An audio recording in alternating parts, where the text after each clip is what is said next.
Assalamualaikum warahmatullahi wabarakatuh. Salam sejahtera bagi kita sekalian. Berjumpa lagi di acara program Kang Smart. Hari ini saya berada di Desa Teratak Bulu, Kecamatan Siak-Hulu, Kabupaten Kampar, di mana hari ini kita akan berjumpa dengan Pak David, di mana beliau ini merupakan Babin Kamtibmas di Desa Teratak Bulu. Gimana kisah dan kesehariannya? Mari kita simak bersama-sama dalam acara program kita hari ini.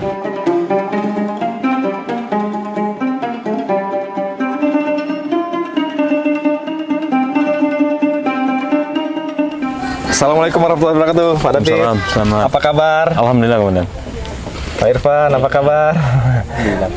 Ini kebetulan inilah namanya Pak David. Nah, dulu beliau ini adalah sosok Babin Kamtibmas yang sangat terkenal di Desa Teratak Bulu. Prestasinya beliau ini cukup banyak. Ada polisi teladan. Apalagi Pak David? Babin Kamtibmas terbaik. Babin Kamtibmas terbaik. Apalagi? Berulang-ulang tiap tahun tuh. Berulang tiap tahun. Jadi tidak terkalahkan selama beliau menjabat sebagai Babin Kamtibmas. Nah, bagaimana selanjutnya kisah yang akan diceritakan, kita simak bersama. Baik Pak David, ini kita mau ngobrol-ngobrol sedikit, mengulas mungkin sebagai bahan pengalaman mungkin untuk banyak orang supaya bisa mungkin diketahui apa kira-kira rahasianya Pak David ini sehingga menjadi Babin Kamtibmas terbaik, polisi teladan. Kira-kira apa yang Pak David lakukan selama menjadi Babin Kamtibmas? Sebelumnya di tahun 2013, Komandan, waktu saya menjadi Babin Kamtibmas pertama, saya ditempatkan di salah satu desa yang notabene itu dua desa, Komandan. Waktu itu masih keterbatasan Babin. Saya desa Teratak Bulu dan Kubang. Yang Teratak Bulu sama Kubang ini mempunyai tipikal berbeda. Yang Teratak Bulu ini memang pribumi asli, kalau Kubang ini udah heterogen, percampuran. Jadi saya harus bisa mengimbangi dua desa ini, satu binaan, satu sentuhan, desa binaan dan satu sentuhan. Dari sana saya lihat kalau kita tidak dengan hati ini menjadi Babin, ini kita kewalahan. Yang satu 7.000 jiwa Teratak Bulu, yang satu 31.000 jiwa desa Kubang. Di dua desa ya? Dua desa yang saya sambangi.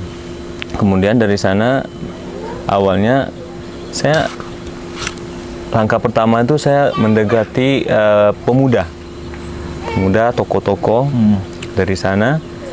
Apapun kegiatan dari desa tersebut saya ikut, Komandan, 24 jam. 24 jam. Dan mulailah saya buat dari simpati masyarakat tersebut, mereka mengusulkan, yuk kita jaga desa kita. Salah satu waktu itu zaman komunitas, yang ada komunitas motor, ada komunitas ini. Kalau kita buat komunitas peduli narkotika, namanya Panter, sesuaikan nama desa Teratak Bulu, Pemuda Anti Narkotika Teratak Bulu. Yang mana itu kemauan dan kesadaran dari beberapa pemuda ini, sekitar 21 orang. Mereka buat baju uniform sendiri, komunitas disahkan sama Dirbinmas yang lama, Kombes Pol Sugiono, yang datang ke Teratak Bulu untuk meresmikan Pokdar Kamtibmas, namanya kelompok sadar hukum Kamtibmas, namanya Panter tadi itu. Jadi patroli malam-malam sama saya, Komandan, sampai kayak sekarang bulan Ramadan, membangunkan masyarakat. Kemudian selanjutnya saya lihat pemuda-pemuda yang pengangguran yang baru keluar dari penjara gitu, Komandan. Potensi apa yang ada di kampung saya? Kami desa. Jadi saya koordinasi dengan beberapa tokoh-tokoh.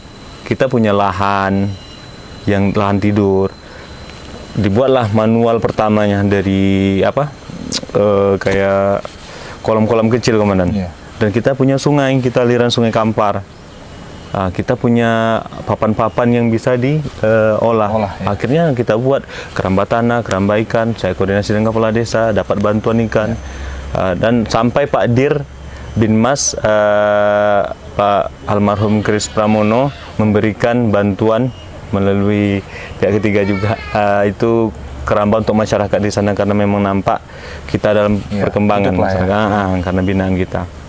Ada beberapa lagi, Komandan, dari kegiatan-kegiatan yang saya buat, kayak komunitas sepak bola PSTB namanya, sampai sekarang masih jalan, Komandan. Dari umur 12 tahun yang saya bina itu kesadaran sendiri, beli alat-alatnya sendiri, komandan. Yang penting anak-anak nih sorenya ada capek main bola, malamnya nggak begadang. Itu niat saya. Jadi mereka tidur, besoknya bisa beraktivitas kayak sekolah gitu. Sampailah sekarang, alhamdulillah. Dan dari itu ada beberapa lagi kayak perpustakaan Bayangkara, pustaka keliling yang saya buat di zaman COVID yang parah kemarin. Itu terhentilah pendidikan belajar mengajar. Dari sana saya berpikir bagaimana nih efektivitas anak-anak ini supaya masih bisa belajar baca. Yaudah, saya buka perpustakaan saya tersebut, kemudian saya berkeliling menggunakan sepeda motor. Saya rombak menjadi sepeda motor pustaka keliling. Gitu ya? Kemudian kegiatan itu saya terus lakukan. Ada minjamkan buku kepada anak-anak yang kurang mampu yang di desa-desa tersebut. Akhirnya kegiatan tersebut saya akan buat laporan komandan kepada pimpinan. Terdengar sama Pak Agung, Pak Kapolda lama datang ngecek saya sama Ibu Kapolda dan memberikan buku sebentuk bantuan 25 juta komandan waktu itu dalam bentuk buku, dan diresmikan langsung pustaka Bayangkara tersebut. Nah, kemudian dari sana saya mulai dapat disekolahkan ke Jawa, kemudian dapat pelatihan, maksudnya itu pelatihan untuk sertifikasi saya ngajar, karena saya di Japan International Cooperation Agen saya juga salah satu agennya komandan. Bagaimana kita kan Polmas nih, kalau dulu namanya Perkap nomor 3 2015 tentang Polmas, itu dasar kita bekerja di Babin ini komandan, itu kita adopsi itu dari Jepang. Nah, Binmas kita sekarang masih adopsi Jepang. Dan saya salah satu instruktur yang tersertifikasi dari Jepang tersebut. Saya di asesmen oleh asesor dari Lemdik sama JIK Jepang komandan. Alhamdulillah sampai sekarang saya masih tersertifikasi komandan. Kalau ada pelatihan tentang pelatihan meningkatkan kemampuan anggota, kayak di Polda kita sendiri namanya in-house training. Kalau Polda lain yang nebeng sama kita nama in-country training. Nah, itu saya ngajar dah. Saya ngajar tuh komandan. Waktu itu masih pangkat brigadir komandan. Kegiatan-kegiatan itu ada setidaknya disupport nggak dari pimpinan di kepolisian? Alhamdulillah komandan, dengan ikhlasnya kita bekerja di lapangan. Dan mungkin pimpinan memantau komandan, kan dulu ada namanya aplikasi online pelaporan kita komandan. Bos versi 1, Bos versi 2 kalau di Babin kan, kayak Lancang Kuning yang produknya Pak Agung kan. Jadi kegiatan kita kirim ke sana mungkin termonitor komandan. Alhamdulillah beberapa kali saya dapat penghargaan dari pimpinan, dari tingkat Kapolres. Pernah juga Dandim ngasih saya penghargaan komandan, satuan samping Pak Dandim. Tidak hanya internal polisi aja ya? Siap komandan. Kalau dari yang lain banyak, dan dari kepala sekolah, dari camat ada. Tapi Pak Dandim, habis itu Kapolres 4 kali, Kapolda 3 kali, Dirbinmas 5 kali, sama Kabarkam. Dan penghargaan Kapolri ada ya? Dan terakhir penghargaan Kapolri. Penghargaan Kapolrinya apa tuh? Pin perak komandan. Pin perak. Wah, Pin perak luar biasa. Mungkin sambil lihat pemandangan ini, daerah mana nih Pak David ini? Ini daerah 13 Koto Kampar komandan. Nama tempat wisatanya nih Puncak Kompe. Puncak Kompe ya. Nah, kalau umpamanya nih dikatakan orang zaman sekarang ini Papuanya Riau komandan. Riau ya, luar biasa. Ini kan Pak David saya lihat pangkatnya sudah perwira ini kan. Berarti sudah nggak jadi Pak Babin lagi. Udah nggak jadi Pak Babin. Kira-kira masih aktif nggak ini untuk kegiatan di desa binaan di Teratak Bulu? Alhamdulillah sampai sekarang komandan, mungkin karena saya dinasnya di Polres, di Polres Kampar. Sebagai apa nih Pak David sekarang nih? Alhamdulillah dikasih jabatan Kasih Humas komandan. Kasih Humas, wah. Alhamdulillah. Kemudian tidak aktif 100% saya di desa itu lagi, namun apapun perkembangan dan kegiatan yang menonjol di sana, saya selalu ikut. Contohnya saya masih dilibatkan di dalam seperti pengurus masjid.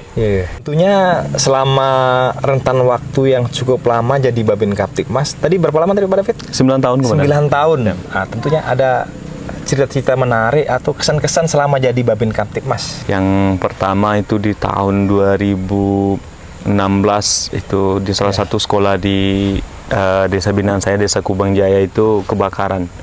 Malamnya saya dapat telepon Pak Babin, ada kebakaran di pesantren Ihsan Boarding School. Dan saya datang ke sana malam tuh komandan, malam tuh langsung masih api masih besar.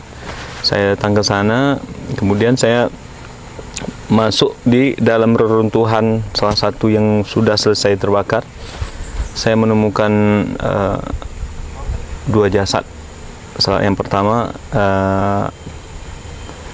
di bawah tangga, karena saya yakin itu anak pesantren harum, anak hafiz Quran. Saya peluk, saya gendong, saya masukkan kantong jenazah, saya masukkan ambulan, yang satu lagi saya gendong juga, saya masukkan kantong jenazah, saya bawa ke rumah sakit Bayangkara sama beberapa masyarakat dan orang pesantren.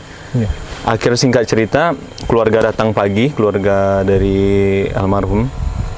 Saya tenangkan, subuhnya ternyata saya dipantau sama orang pesantren kemana. Pemilik pesantren tersebut itu masih nama abang kandung Pak Ustadz Mustafa Umar yang sering di Masjid Agung. Nama kiai kita yang di pesantren itu Misran Agusmar, Ustadz Misran Agusmar.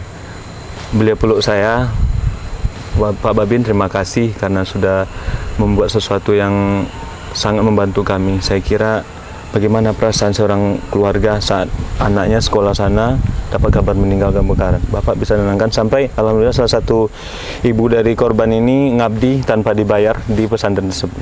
Besok beberapa bulan kemudian istri saya melahirkan, komandan.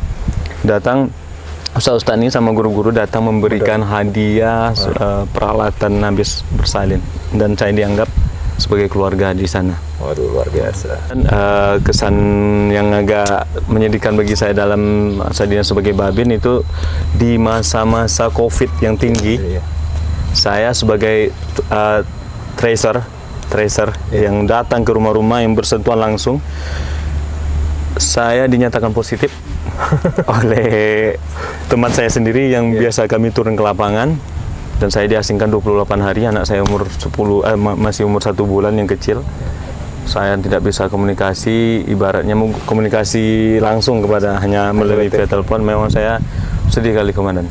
Karena waktu itu memang zaman dikatakan COVID itu udah kayak gimana lah gitu, awal-awal yang awal-awal tuh kayaknya dengar COVID itu wah mati bahaya lah itu.